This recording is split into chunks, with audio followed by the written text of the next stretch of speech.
கடைசி உலக போர்னு கொஞ்சம் மாடர்னாக ஒரு புரட்சிகரமான பேர் வச்சுருக்கீங்க.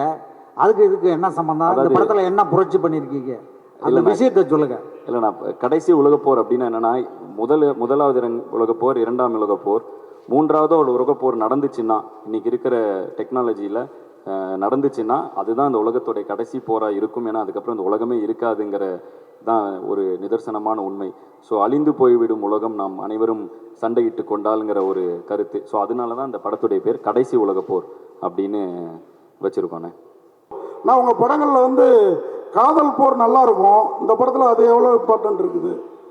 காதலும் இருக்குண்ணே, படத்தில் காதலும் இருக்குது. அதை தாண்டி நிறைய விஷயங்கள் இருக்குண்ணே. ஆக்ஷன் இருக்குது, ஜானராக சொன்னால் காதல் இருக்குது, ஆக்ஷன் இருக்குது, நிறைய விஷயங்கள் இருக்குது. அண்ட் வந்து படம் வந்து கொஞ்சம் டீப்பான ஒரு மீனிங் இருக்க ஒரு அட்டம்ப்டாக எடுத்துருக்கோண்ணே. ஸோ நாங்களும் ரொம்ப ஆர்வலாக எதிர்பார்த்துட்ருக்கோம் இதை ரசிகர்கள் எப்படி ரிசீவ் பண்ணுவாங்கங்கிறது. லவ்வும் இருக்குண்ணே. படங்களில் மொத்தம் 9 பாட்டு இருக்குண்ணே. ஆனால் படத்தில் எந்த பாட்டும் எல்லாமே பேக்ரவுண்ட் ட்ராக்காக தான் வருது. படத்தில் எதுவுமே பாடல்களாக வரதில்லை. பட் ஆனால் படத்தில் 9 பாட்டு இருக்குது. ஸோ அதுவே ஒரு வித்தியாசமான முயற்சி தான் எங்கள் கிட்டேருந்து. ஏன்னா நாங்கள் பொதுவாக என் படத்தில் நிறைய பாடல்கள் இருக்கும். ஸோ அதுவே ஒரு வித்தியாசமான முயற்சி தான். அதே மாதிரி இப்போ இந்த சித்தர் பாடல் கேட்ட பிறகு தான் இப்போ பாதி அந்த அந்த பாடல் அந்த மாதிரி பாடல்களை பார்த்து தான் இப்போ பாடல்களே பாடி இருக்கிறாரோ அப்படின்னு தோணுச்சு. நீங்கள் அந்த மெட்டை ஏற்ற இறக்கமாக பாடினீங்கல்ல. நான் தொடர்ந்து இப்போ தமிழண்டா இயக்கத்தில் நாங்கள் தொடர்ந்து தமிழ் சார்ந்த விஷயங்கள், ஹிப்ஹாப்னாலும் ஹிப்ஹாப் தமிழானாங்க. ஸோ அதனால் அங்கே பார்த்தீங்கன்னா பாரதியார் அவரே ஒரு பெரிய ரேப்பர் தான். ஸோ அவருடைய நடையிலுமே அந்த ரேப் இருக்குது. ஸோ தொடர்ந்து அந்த மாதிரி விஷயங்கள் இன்ஸ்பயர் ஆகி தொடர்ந்து நாங்கள் எங்களோட கலைப்படைப்பை கொடுத்துட்ருக்கோம். கண்டிப்பாக இந்த மாதிரி எல்லா தமிழ் இலக்கியங்களில் இருக்கிற விஷயங்களில் கண்டிப்பாக நாங்கள் இன்ஸ்பயர் ஆகி அதை புது வடிவத்தில் கொடுத்துட்டும் இருக்கோம். கண்டிப்பாக அதில் தான் இன்ஸ்பயரும் ஆகிறோம். அதே மாதிரி சுந்தர் சி சார் எப்போதும் உங்கள் படங்களை அதிகம் அவர் தயாரிப்பார். இந்த படத்தை நீங்களே தயாரிக்க காரணம் அவர் சீஃப் கெஸ்ட்டாக வர காரணம் என்ன? ஏன்னா இதில் ஜாஸ்தி லாபம் எடுத்துடலாம், நீங்கள் எடுத்துட்டீங்களா ப்ரொடியூசரா? ஆனால் லாபங்கிறது வந்து நான் அதை எல்லாத்தையும் தாண்டினேன். நான் வந்து ஒரு ஆர்டிஸ்ட்டு. எனக்கு வந்து என் ஆர்ட்டை தொடர்ந்து பண்ணிக்கிட்டே இருக்கிறோங்கிறது ரொம்ப ஆசைனேன். என்னோடய ஆர்ட்டை எப்போ நான் இருக்கிறதுலே ஃப்ரீயாக பண்ண முடியும் அப்படின்னா வந்து நானே அதை க்ரியேட் பண்ணி நானே. ஏன்னா வந்து இப்போ ஒரு ப்ரொடியூசர்னால் அவருக்கு வந்து ஒரு கன்ஸ்ட்ரெயின்ட் இருக்கலாம், எனக்குன்னு ஒரு மார்க்கெட் இருக்குது, அதுக்குள்ளே படம் எடுக்கணும், அந்த மாதிரி கன்ஸ்ட்ரெயின்ட் இருக்கலாம். அதே மாதிரி ஒரு டைரக்டர்னால் அவருக்கு ஒரு தாட் இருக்கும், நான் இதுக்கு தான் செட் ஆவேன்னு. ஸோ இது எல்லாமே சேர்ந்து நாங்களே பண்ணுறப்ப நாங்கள் எங்கள் மேலே வைக்கிற நம்பிக்கையை எங்கள் ரசிகர்களுக்கு நான் கொண்டு போய் சேர்க்கணுங்கிற கருத்தை எந்த ஃபில்டரும் இல்லாமல் கொடுக்க முடியுதுன்னு. ஸோ அதனால் வந்துட்டு இதை லாபத்துக்காக பண்ணணும்னா இது மிகப்பெரிய ரிஸ்க்குண்ணே. இந்த படம் என்னோடய எல்லா ஃபார்மேட்டில் இருந்தும் உடச்சி ஒரு படம் பண்ணியிருக்கோம். ஸோ அதனால் அப்படி பார்த்தா அதுக்கான இது இல்லைண்ணே. நாங்கள் வந்து அதான் இருக்கிற எல்லா ரிசோர்ஸஸையும் போட்டு ஒரு படத்தை எடுத்துட்டோன்னே. இதிலேருந்து வந்தால் அடுத்து திரும்பவும் படம் எடுப்போனே, அந்த மாதிரி இதில் தான் இருக்கும். ஏன்னா நாங்கள் வந்து உங்கள் எல்லாருக்கும் தெரிஞ்சது தான், நீங்கள் எங்களை இங்கேருந்து பார்த்துட்டு இருக்கீங்க எல்லாரும். ஸோ கொஞ்சம் கொஞ்சமாக படிப்படியாக தான் வளர்ந்துட்டுருக்கோம். எங்களால் ஒரு படத்தை எடுக்க முடியுங்கிற அளவுக்கு பொருள் சேர்ந்த உடனே அதை எல்லாத்தையும் போட்டு ஒரு படத்தை எடுத்துட்டோன்னே. அண்ணன் தான் முதல்ல ஆசீர்வாதம் பண்ணார் எங்களுக்கு, எதிரா தம்பி அப்படின்னு. ஸோ வந்து என்னை எப்படி வந்து ஆரம்ப காலகட்டத்தில் பொடி பையனாக வந்தப்போ வந்து பாட்டு பண்ணிடுவியாடா, சரணம் பல்லவினா என்னன்னு தெரியுமாங்கிற மாதிரி இனி வரைக்கும் அண்ணன் கரெக்டாக பண்ணிவிடு, ஆல் த பெஸ்ட் அப்படிங்கிற ஒரு இதில் இருக்கார். ஸோ அண்ணனோட வாழ்த்து என்றைக்குமே என்கிட்ட எனக்கு இருக்குண்ணே. என் பசங்களோட நட்பு இருக்குது, எனக்குள்ள நம்பிக்கை இருக்குது. அதனால் வந்து தொடர்ந்து ஹிப்ஹாப் தமிழ் என்டர்டெயின்மெண்ட் மூலமாக தமிழ் சினிமாவுக்கு பிரம்மாண்டமான படங்களை நாங்கள் கொடுத்துட்டே இருப்போம் அப்படிங்கிறதுல எங்களுக்கு ஒரு நம்பிக்கை இருக்குண்ணே. அதுக்கு இந்த படம் கண்டிப்பாக வெற்றி அடையுங்கிறத நாங்கள் நம்புகிறோண்ணே. இதை வந்து 20ஆம் தேதி மக்கள் தேட்டரில் பார்க்கும் பொழுது அதில் ரிசல்ட் தெரிஞ்சிடனே. அதுக்கு நாங்களும் அவ்வளோ காத்துக்கிட்டு இருக்கோண்ணே. அண்ட் தொடர்ந்துண்ணே உங்கள் எல்லாத்தோட சப்போர்ட்டும் கண்டிப்பாக எங்களுக்கு வேணும். அதே மாதிரி நீங்கள் கோயம்புத்தூர்காரரு, ஆனால் மவுண்ட் ரோடில் குண்டு வைக்கணும்னு ஏன் அவ்வளோ பார்த்தா வந்தோன்னே ட்ரெய்லரு டப்பு டப்புன்னு மவுண்ட் ரோடே பிளாஸ்ட் பண்ணுறீங்களே, என்ன நோக்கம் அது? அண்ணா, ஒரு போர் நடந்தால் என்ன ஆகும் அப்படிங்கிறது தான் படத்துடைய கதைண்ணே. ஸோ ஒரு கடைசி ஒரு உலக போர் ஆரம்பித்தா என்ன நடக்க போகுது அப்படிங்கிறது தான் படம். ஸோ இந்த படத்தில் நிறைய விஷயங்கள் இருக்குண்ணே. அது பார்க்குறப்ப அதோட சுவாரஸ்யம் இன்னும் நல்லாயிருக்கும். படம் வந்தோடனே இது எல்லாமே டோட்டலாக புரிஞ்சிடும்ண்ணே. சார், படத்தை நீங்கள் தான் ஓனாக ரிலீஸ் பண்ணுறீங்களா? ஆமாண்ணே. டென்கோட்டாவும் சிம்பா ப்ரொடக்ஷன்ஸும் அவங்க ஓவர்சீஸ் வாங்குறதுக்காக வந்தாங்கண்ணே. படம் பார்த்து அவங்களுக்கு ரொம்ப பிடிச்சி போயிடுச்சு. ஸோ தமிழ்நாடு தேட்டருக்குலாம் அவங்களே எடுத்துக்கிட்டாங்க. அண்டு சேட்டலைட் டிஜிட்டல்லாம் முடிஞ்சுதுண்ணே. ஸோ எங்களால் என்னென்ன இருக்கோ எல்லாத்தையும் வச்சு ரிலீஸ் பண்ணுறோன்னே. இப்போ நாங்கள் தானே பண்ணுறோம் எல்லாமே. சார், இப்போ நீங்கள் இசையமைச்சது ஈஸியாக இருந்ததா, டைரக்ட் பண்ணது ஈஸியாக இருந்ததா, படம் எடுக்கிறது ஈஸியாக இருந்ததா? எல்லாமே ஈஸியாக தானே இருக்குது. உங்களுக்கு எனக்கு ரொம்ப பிடிச்சிருக்கு. அதனால் பிடிச்சி பண்ணுற எல்லா விஷயம் ரொம்ப ஈஸியாக இருக்குண்ணே. வாழ்த்துக்கள். ரொம்ப நன்றிங்கண்ணே. ஐபிஎல்லுக்கும் இதுக்கும் சம்மந்தம் இருக்குங்களா கதைக்கும்? இல்லைண்ணே, ஐபிஎல்லுங்கிற ஒரு விஷயத்துக்கும் இதுக்கும் இல்லை. இது உலகத்தில் என்ன நடக்குதோ அனைத்துக்கும் இதுக்கும் சம்மந்தம் இருக்குண்ணே. உலக அரசியலும் இருக்குது, எல்லாம் இது இருக்குது. பேர் வந்து உலக போர்னு வச்சுருக்கீங்க, எல்லாத்தையும் கடந்துட்டீங்க, அடுத்தது என்ன அரசியலுக்கு வர போகிறீங்களா? இல்லைண்ணே, நான் ஒரு கலைஞன்.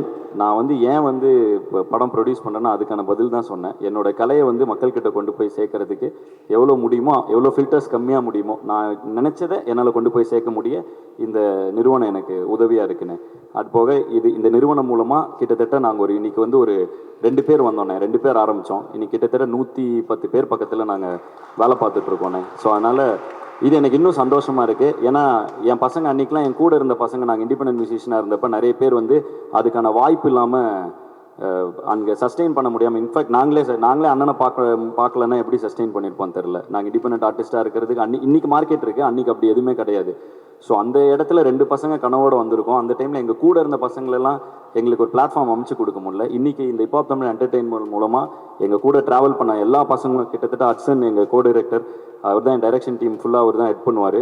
ஸோ எங்களோட சிஸ்டமே கொஞ்சம் வேறு மாதிரி, இப்போ பொதுவான சினிமா சிஸ்டமாக இல்லாமல் கொஞ்சம் ஒரு க்ளீனாக ஒரு கம்பெனி ஃபார்மேட்டில் நடத்திட்டு இருக்கோம். ஸோ ஹட்சன் தான் ஹெட் பண்ணுறாரு.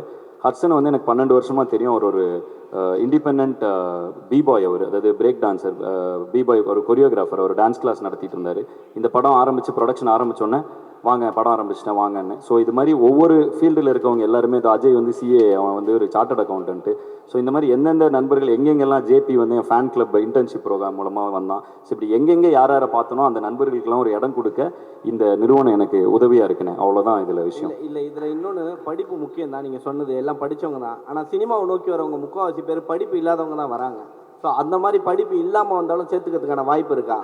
ஆனால் படிப்புங்கிறது வந்து நம்ம குழப்பிக்க வேணாம், ரொம்ப சிம்பிள். திறமை இருக்கிற பொழுது எல்லாருக்குமே இது படிப்புங்கிறது வந்து டிகிரியோ அது கிடையாது. படிப்புங்கிறது நம்ம கற்றுக்கொள்ளும் எல்லா விஷயங்களும் தான். ஸோ வந்து படிப்பு நம்மளை பண்படுத்தும். ஸோ ஒருத்தரை வந்து எத்தனை படிச்சிருக்காங்கங்கிறத வச்சு அவங்கள நம்ம திறமையை எடை போட முடியாது. அனைவருக்கும் வாய்ப்பு உண்டு. ஆனால் நான் அடிக்கடி சொல்கிறது என்னென்னா, படிச்சுட்டா அது பின்னாடி இருக்கிற டெர்மினாலஜியும் அதோட பேசிக்கும், அதை எப்படி அந்த ப்ராசஸும் நம்ம கற்றுப்போம். ஸோ அப்படி கற்றுக்கும் பொழுது நம்மளுக்கு வந்து எந்த இடத்துலையுமே கை கட்டியோ தலை குனிந்தோ அவுட் ஆஃப் த வே போய் எதுவும் பண்ண தேவையில்லை. தலை நிமிர்ந்து இருக்கலாம். இப்போ எனக்கு இது தோத்துச்சுன்னா நான் காலேஜில் போய் ப்ரொஃபஸராக, எனக்கு இந்த சினிமா கெரியரே இப்போ எனக்கு இது சரி இதெல்லாம் நான் காலேஜில் ப்ரொஃபஸராக போகணும். எனக்கு எந்த ஒரு இதுவும் இல்லை. என்கிட்ட என் படிப்பு இருக்குது, அது எனக்கு என்றைக்குமே நம்பிக்கை கொடுக்கும். நான் தலை நிமிர்ந்தே இருப்பேங்கிற தன்னம்பிக்கை என் படிப்பு எனக்கு கொடுக்குது. அதனால எல்லாரும் படிங்கன்னு என்னோடய ரசிகர்களுக்கு தொடர்ந்து அதை நான் சொல்லிகிட்டு இருக்கேன். அவ்வளோதான் அதில் விஷயம். டெக்னாலஜி வளர வளர அழிவு கண்டிப்பாக இருக்குன்னு நீங்கள் நினைக்கிறீங்களா? இருக்கலாம். இந்த படத்தில் அது மாதிரி ஒரு விஷயம் இருக்குது. டெக்னாலஜி 2 வகையாக யூஸ் பண்ணலாம். அது ஒரு தீக்குச்சி தான். பத்துச்சுன்னா தீக்குச்சியை வச்சு வெளிச்சமும் கொடுக்கலாம், ஊரையும் அழிக்கலாம். ஸோ டெக்னாலஜி நம்ம எப்படி யூஸ் பண்ண போகிறோங்கிறத வச்சு தான் அதுக்கான பதில் இருக்குது. ஸோ நான் வந்து அதுக்கான அப்படி அழிஞ்சிடக்கூடாதுன்னு நினைக்கிறேன். அது இருக்கா இல்லையான்னு நீங்களும் தான் சொல்லணும். இல்லை, 3ஆம் உலகப் போர் வந்து வாட்டரில் வரும்னு சொல்லியிருக்காங்க. 3ஆம் உலகப் போர் வாட்டரில் தான் வரும்னு சொல்லியிருக்காங்க. பட் ஆனால் நீங்கள் வந்து கடைசி உலகப் போர் டெக்னாலஜி தான் ஸ்டார்ட் ஆக போகுதுன்னு சொல்ல வந்திருக்கீங்க. ரெண்டுத்தும் டிஃப்ரெண்ட். இல்லை, இது படம் பார்த்துட்டிங்கன்னா இன்னும் சூப்பராக புரியும்ண்ணே உங்களுக்கு. அதில் கூட ஏதோ பசங்க சண்டே ஆகிடுச்சிங்க. இது வரைக்கும் உங்கள் கான்செப்டில் அந்த மாதிரி நடக்கவே இல்லை. ஆனால் இது வரைக்கும் கான்செப்டே நடக்கவே இல்லை. கோயம்புத்தூரில் 2-3 நாள் முன்னாடி நடந்தது உங்களுக்கு. அப்போ அங்கே வந்து காலேஜ் பசங்க அடிச்சுக்கிட்டாங்க. அது ஒரு 200 பேர் இருக்குது, ஒரு 20,000 பேர் இருக்கிற இடத்துல 25,000 பேர் வந்தாங்கண்ணே அந்த கான்செர்ட்டுக்கு. அதில் டான்ஸ் ஆடுறப்ப ஒருத்தருக்கு ஒருத்தர் இடிச்சிக்க, ஏன்னு ஒரு ஒரு ஒரு திருவிழாவில் நடக்கிற மாதிரி என்ன இடிச்சிட்ட அப்படின்னு இது பண்ண, உடனே சண்டை போட்ட அந்த 10 பேரை உடனே வெளில அனுப்பிச்சாச்சு. அது அங்கே நடந்த மீதி 19,000 பேருக்கும் தெரியாது அப்படி ஒரு விஷயம் நடந்ததுன்னு. பட் அதை வந்து நீங்கள் இப்போ இதில் போடுறதுக்கப்புறம் தான் எனக்கே அப்படி ஒரு விஷயம் நடந்தது தெரியும். ஸோ அந்த மாதிரி தான். அதுக்கப்புறம் நான் கேட்டேன் என்ன ஆச்சுன்னு. ஒரு 10 பசங்க அடிச்சுக்கிட்டு இருந்தாங்க. அப்படியே அவங்கள எனர்ஜியில் என்ஜாய் பண்ணுறப்போ ஒன்று நடக்கும்ல. ஸோ அப்படி அவங்க 10 பேரை வெளியில் அனுப்பிட்டோம் அப்படின்னாங்க.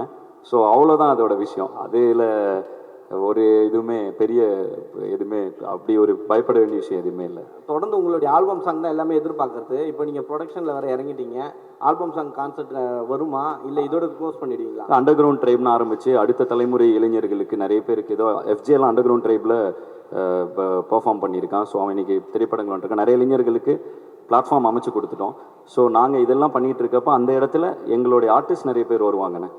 ஏன்னா நீங்கள் சொன்னீங்க பேசும்போது நிறைய ப்ரொடியூசரோட குறுக்கீடுகள் வந்து இருக்கிறதுனால தான் நான் வந்து தனியாக ப்ரொடக்ஷன் ஆரம்பிச்சேன்ட்டு. ஸோ யாரை நீங்கள் குறிப்பிட்டு சொல்கிறீங்க? குறுக்கீடு கிடையாதுண்ணே, குறுக்கீடுன்னு சொல்லலை. ப்ரொடியூசர் வந்து இப்போ நான் ஒன்று பண்ணணும்னு நினைக்கிறேன், அப்போ எனக்குன்னு ஒரு மார்க்கெட் இருக்கும்லண்ணே.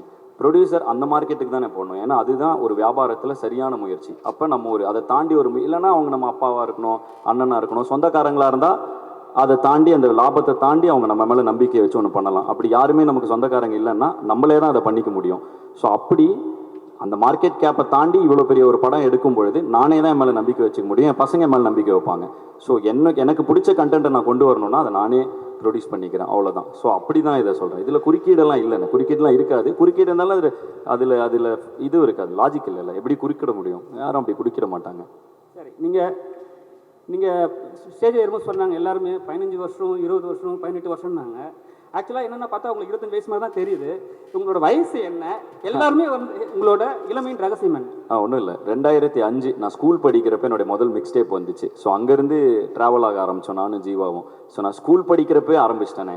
எனக்கு மேடைகளும் வாய்ப்பும் இல்லை, ஏன்னா எனக்கு யாரையும் தெரில. நான் சென்னைக்கு வரதுக்கே, அங்கேருந்து நான் காலேஜ் முடிச்சு எனக்கு காசு சேர்க்கறதுக்கே டைம் ஆகிடுச்சு. அதுக்கப்புறம் தான் என்னால் சென்னையே கிளம்பி வர முடிஞ்சுது. ஸோ சென்னை வந்து ஒரு 4 வருஷம் கஷ்டப்பட்டக்கப்புறம் தான் எனக்கு லக்கிலி இப்போ அண்ணனை மீட் பண்ணுற வாய்ப்பு கிடச்சி. சுந்தரண்ணை வந்து எனக்கு ஒரு இசையமைப்பாளர் ஒரு வாய்ப்பு தராரு. நாங்கள் 2005லேருந்தே பாட்டு போட்டுட்ருக்கோம். எங்களுக்கான, அதாவது நான் சுந்தரண்ணாவோட முதல் படம் சைன் பண்ணுறப்பவே எனக்குன்னு ஒரு அண்ணனே சொல்லுவார், இப்போ ஆம்பளை லான்ச்சில் அவ்வளோ ஃபேன்ஸ் வந்திருந்தாங்க. ஏன்னா அது இண்டிபெண்டன்ட் மியூசிக் மூலமாக சேர்த்த ஃபேன்ஸ். எனக்கு வந்து கனெக்ஷன்ஸ் இல்லாதனால எனக்கு மேலே வர்றதுக்கு, அதாவது அந்த பிளாட்ஃபார்ம் எனக்கு கிடைக்கிறதுக்கு டைம் ஆகிடுச்சு. ஸோ அதுக்கு முன்னாடினே நான் பண்ணிட்டுருக்கேன். இப்போ நான் இந்த வேறு யாருக்கும் அது நடக்கக்கூடாதுங்கிறது தான் இந்த இத்தனை தமிழண்டா மூவ்மெண்ட், அண்டர் கிரவுண்ட் ட்ரைப், இப்போ தமிழ் என்டர்டைன்மெண்ட்னு ஒன்று பண்ணிக்கிட்டே இருக்கும். எனக்கு தெரிஞ்ச பசங்களுக்கு அது நடக்கக்கூடாதுன்னு, அவ்வளோதான். அதில் நிறைய பேர் கூட ட்ராவல் ஆகிருக்காங்க. இப்போ நான் வந்து ஃபஸ்ட்டு இண்டிபெண்டன்ட் ஆர்டிஸ்ட்டாக ஃபஸ்ட் இயர் காலேஜ் படிக்கிறப்ப அவர் எனக்கு பேக்ரப் டான்ஸராக இருந்தார். ஸோ அவர் வந்து அவங்க எங்கள் பின்னாடி டான்ஸ் பண்ணுவாங்க. ஸோ அந்த மாதிரி நிறைய பேர் கூட இவ்வளோ வருஷம் ட்ராவல் ஆகிட்டோம். ஸோ அந்த இதனால அவ்வளோ வருஷமாக தெரியுது.